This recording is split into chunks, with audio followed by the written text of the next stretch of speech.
Sa kaugnay na balita, matapos mag-landfall ng bagyong Krising kahapon sa Davao del Sur, tinatayang 6,000 katao na ang apektado ng bagyo sa Mindanao. Ito'y ayon sa National Disaster Risk Reduction and Management Council. Para sa detalye, may report si Dina Pagibitan.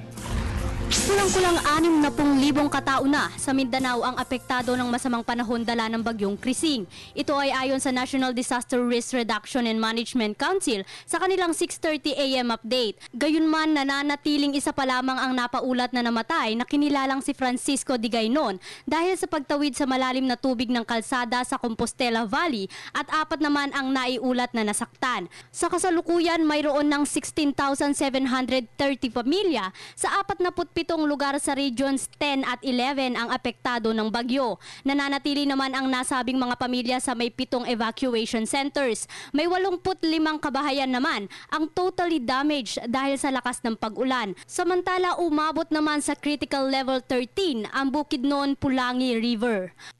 Dibisyon ng Bayan, ako si Dina Pagibitan.